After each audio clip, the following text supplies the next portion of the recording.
ओम गंग गणपतये नमः। प्रेम से बोलिए गणेश भगवान की जय। आप सभी का स्वागत है आपके अपने चैनल भक्ति अमृत धाम में। आप सभी का दिन शुभ और मंगलमय हो। आज दिनांक है 13 मई और दिन है बुधवार। जेठ मास के कृष्ण पक्ष की एकादशी तिथि है। आज सूर्योदय होगा सुबह 5:23 पर और सूर्यास्त होगा 6:38 पर। आज ब्रह्म मुहूर्त सुबह 4:12 से 5:02 तक रहेगा और राहु काल दोपहर 12:17 से 1:59 तक रहेगा।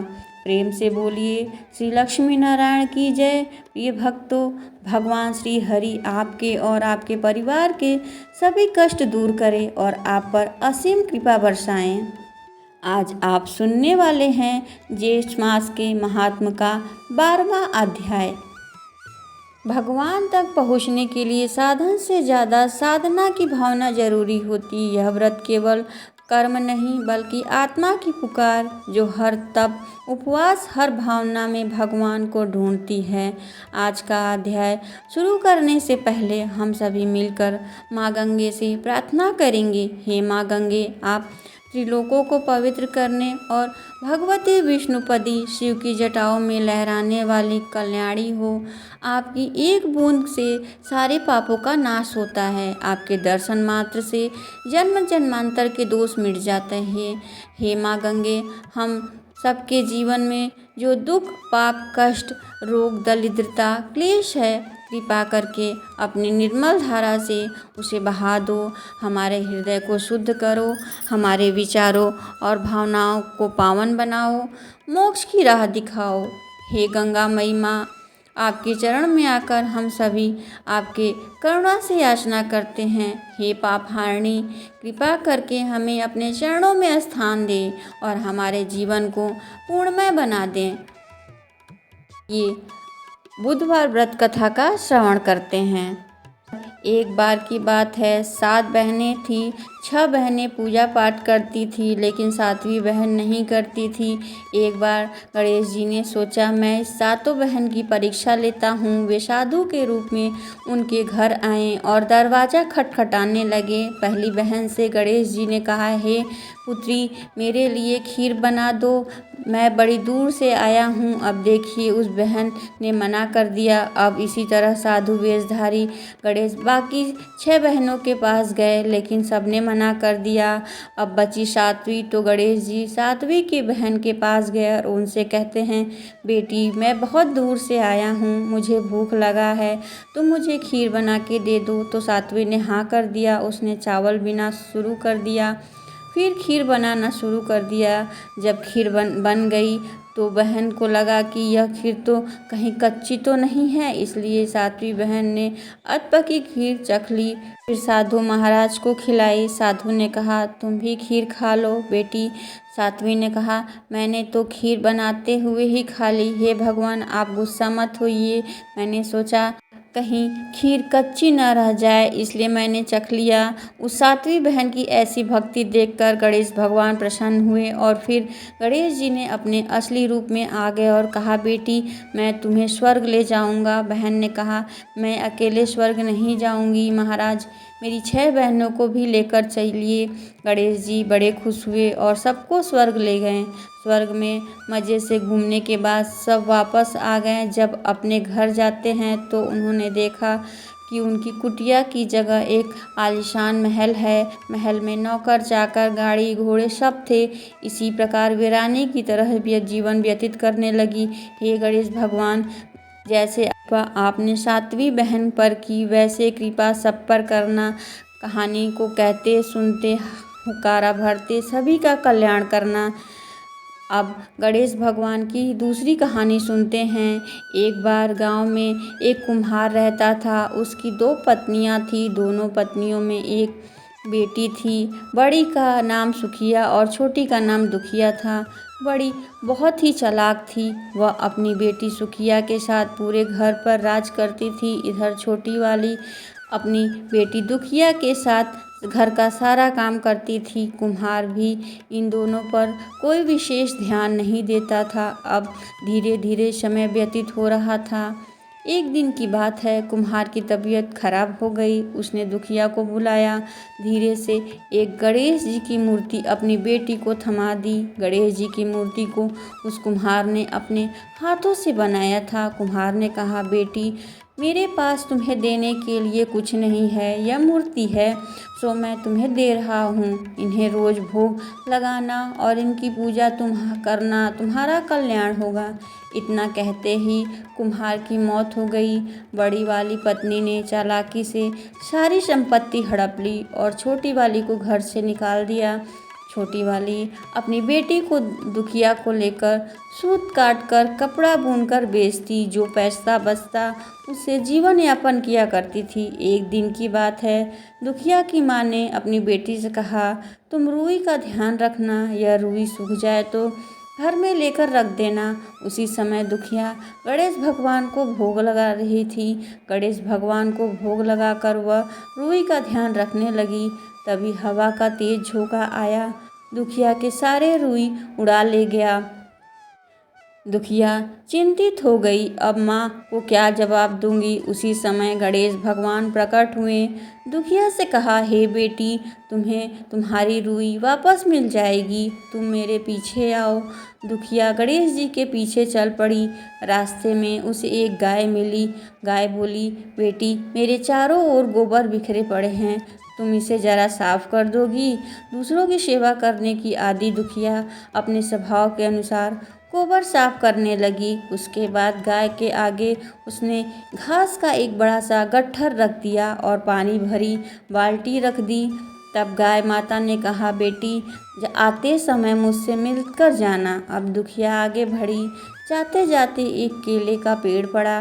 केले के पेड़ ने कहा, बेटी, मेरे नीचे बहुत सारे खरपतवार हैं, मेरी टहनी नीचे की तरफ झुक गई, तुम इसे सीधा कर दो, मेरे खरपतवार को साफ कर दो। दुखिया ने केले के पेड़ के आग्रह पर उसने नीचे गिरे सभी पत्तों को हटाया। एक टहनी की मदद से पेड़ को सीधा भी किया।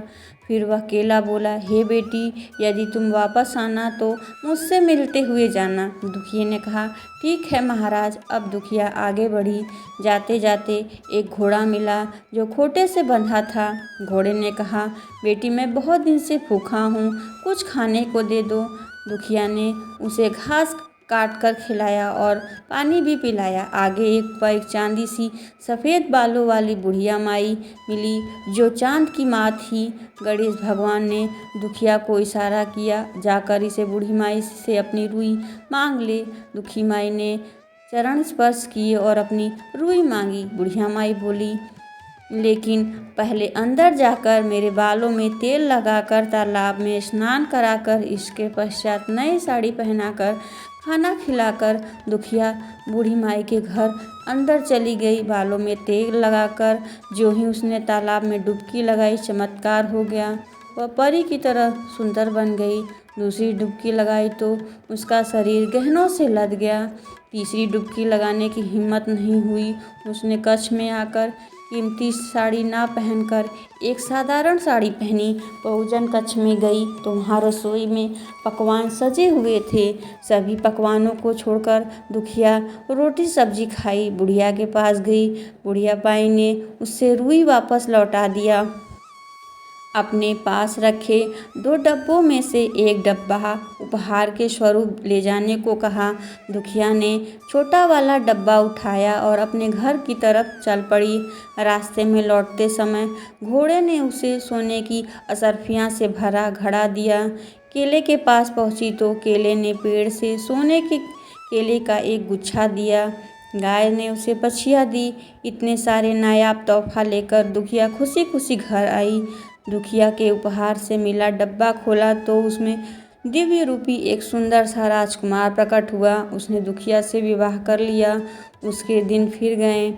तीनों माँ सुखी जीवन यापन करने लगे। अब जब सुखिया की माँ यह सब देखकर तो जल भुन गई।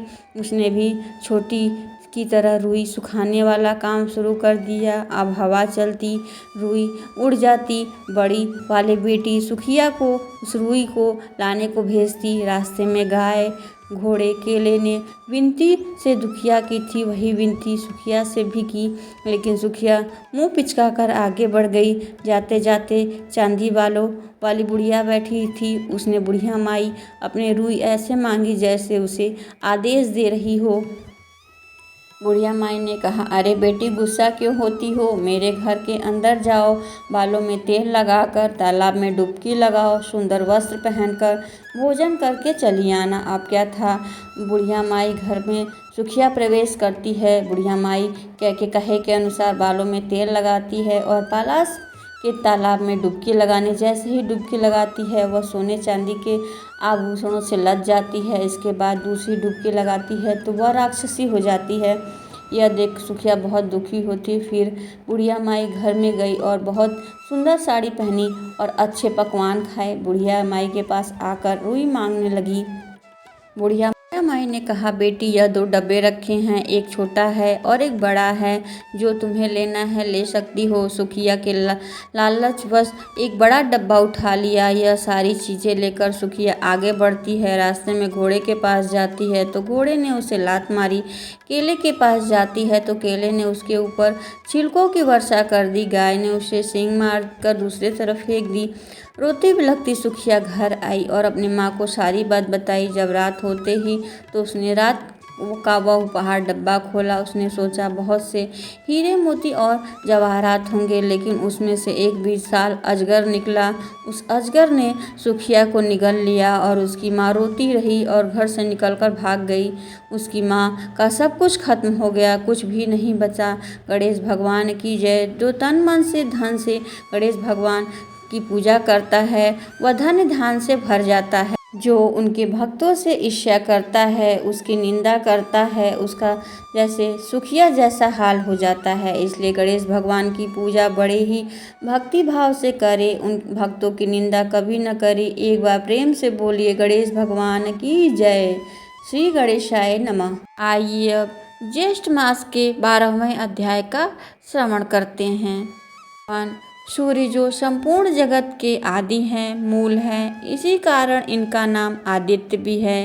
देवराज इंद्र आदि देवता इन्हीं से उत्पन्न हुए हैं और देवताओं तथा जगत का संपूर्ण तेज भी इन्हीं का है। अग्नि में दी गई आहुति सूर्य नारायण को ही प्राप्त होती है, इसलिए आदित्य से ही वृष्टि उत्पन्न होती है और वृष्टि से अर्थात वर्षा अन्न उत्पन्न होता है। अन्न से प्रजा का पालन होता है।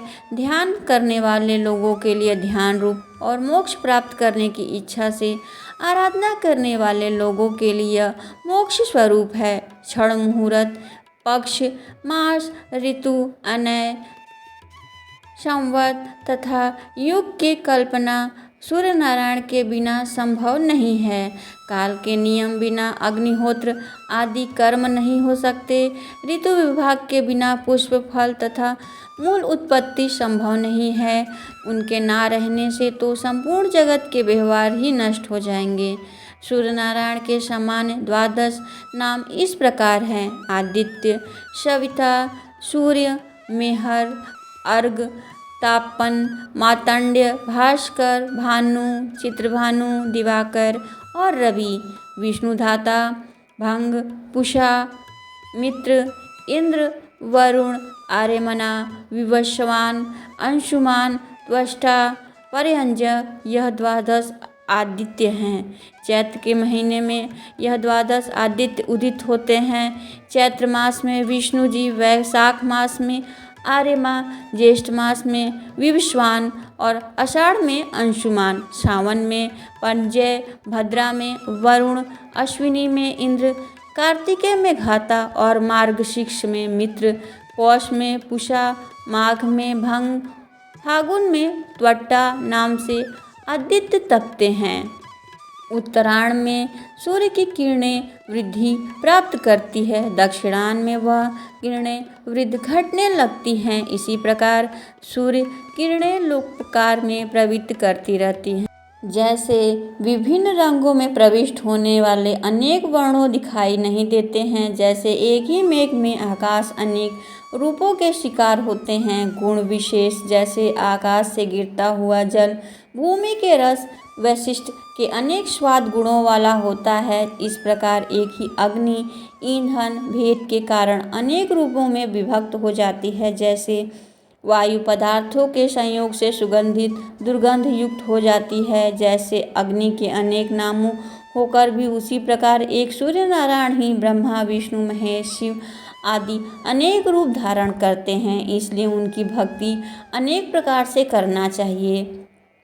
इस प्रकार जो सूर्य नारायण को जानता है वह रोग पापों से शीघ्र मुक्त हो जाता है। पापी पुरुष ही सूर्य नारायण के प्रति भक्ति कभी नहीं करते। इसीलिए शाम्ब तुम सूर्य नारायण की आराधना करो, जिससे तुम पर इस भयंकर व्याधि से मुक्त होकर सभी कामनाओं को प्राप्त कर लो। अब जानिए सूर्य भगवान के परिवार के बारे में। सुमंतु मुनि कहने लगे, हे राजन, शाम्ब ने नारद जी से पुनः पूछा, हे महामुनि, आप भगवान सूर्य नारायण के अत्यंत आनंदप्रद महात्मा का वर्णन किया है, जिससे मेरे हृदय में उनके प्रति दृढ़ भक्ति का उत्पन्न हुआ है। अब आप सूर्य नारायण पत्नी महाभगा, रागी, त्रिचूड़ा, दंडी, पिंगल आदि के विषय में बताइए।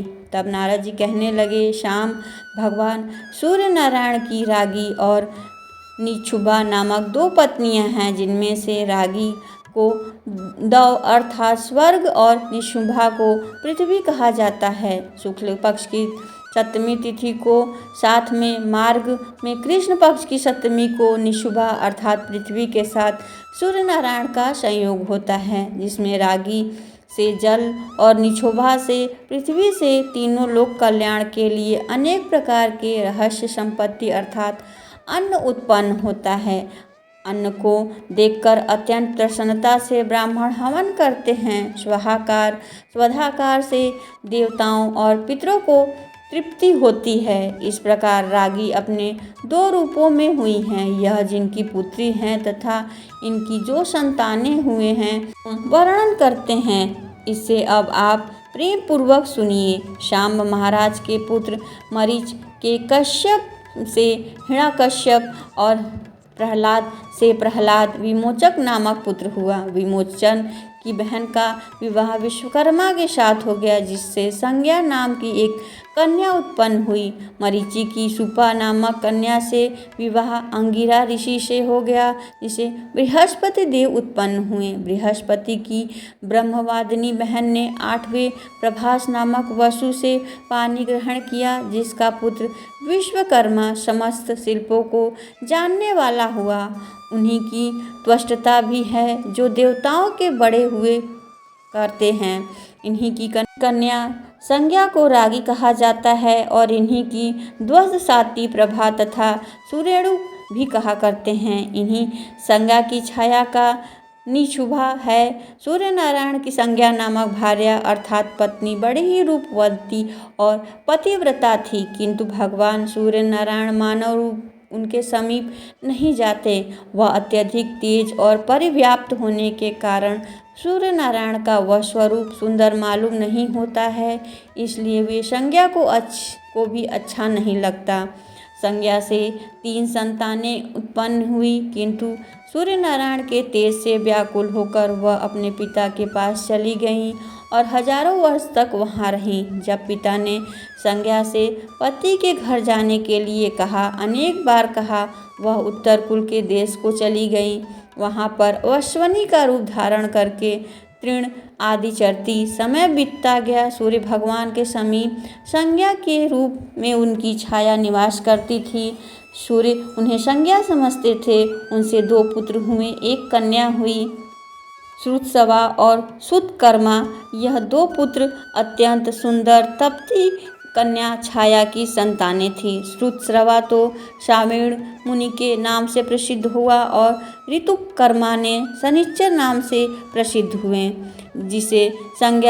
जिस प्रकार वह अपनी संतानों से स्नेह करती थी, वैसा स्नेह छाया से नहीं किया, जिससे अपमान को संज्ञा के ज्येष्ठ पुत्र श्रावणी मुनि ने तो सह लिया, किंतु उनके छोटे पुत्र ने ये सहन नहीं कर सका। छाया ने जब बहुत ही दिन क्लेश करना शुरू कर दिया तब क्रोध में आकर बालपंथ तथा भावी प्रबलता के कारण उन्होंने अपनी प्रिय माता छाया को भर्त्सना की और मारने के लिए अपना पैर उठा दिया। यह देखकर कुद्रवी माता छाया ने उन्हें कठोर श्राप दे डाला। कहने लगी, दुष्ट, तुम अपना पैर अपनी माँ को मारने के लिए तैयार कर रहे हो, इसलिए तुम्हारा यह पैर टूट कर गिर जाए।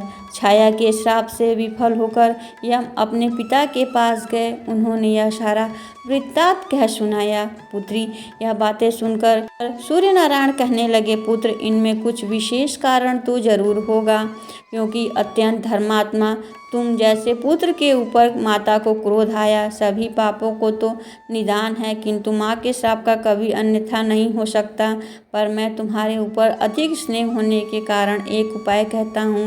यदि तुम्हारे पैर के मांस को लेकर कर्म भूमि पर चले जाओ जी तो माता का श्राप भी सत्य हो जाएगा, तुम्हारे पैर भी की रक्षा हो जाएगी।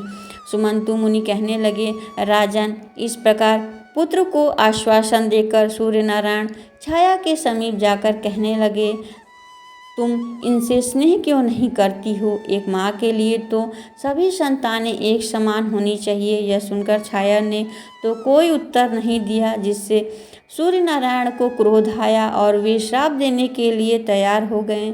छाया भगवान सूर्य नारायण को क्रोध में देखकर डर गई, उनसे अपना सारा वृत्तांत बता दिया।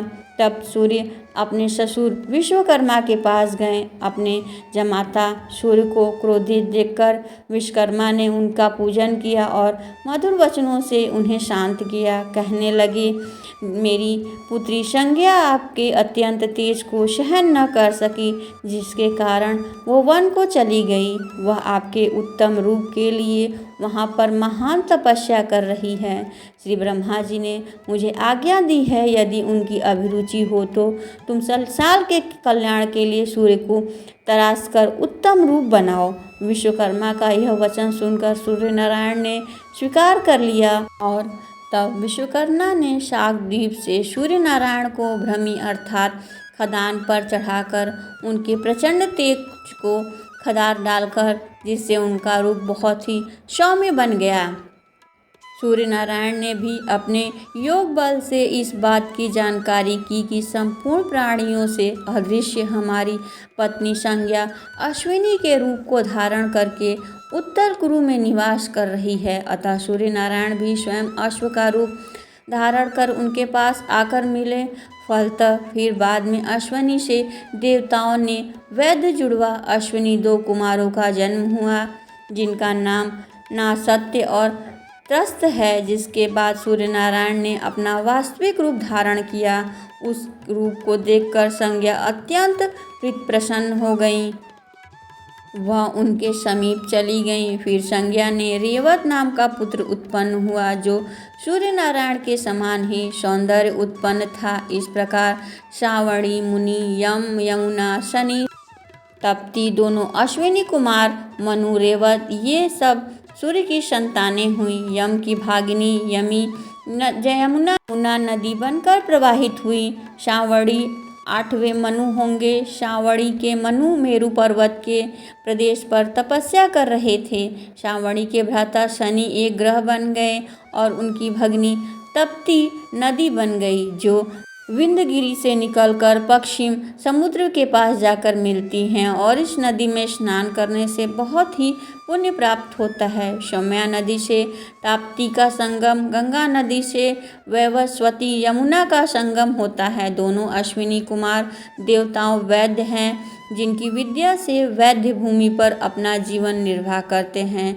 सूर्य नारायण ने अपना सम्मान रूप वाले रेवत नामक 2 पुत्रों को अश्वों का स्वामी बनाया। जो मनुष्य अपने मार्ग के लिए रेवत की पूजा करके प्रस्थान करता है, उसके मार्ग में कभी क्लेश नहीं रहता, उनके मार्ग से कभी कोई संकट नहीं आता। विश्वकर्मा जी द्वारा सूर्य नारायण को खदार पर चढ़ाकर जो तेज ग्रहण किया, उनसे उन्होंने सूर्य भगवान की पूजा करने के लिए भोजकों को उत्पन्न किया। जो अमित तेजस्वी सूर्य नारायण की संतानोत्पत्ति की यह कथा सुनता है अथवा पढ़ता है, वह सभी पापों से मुक्त होकर अंत में सूर्यलोक को प्राप्त होता है। ज्येष्ठ मास का 12वां अध्याय यहीं पे समाप्त होता है। अगर हमारे द्वारा सुनाई गई कथा आपको पसंद आती है तो लाइक सब्सक्राइब अवश्य करिएगा।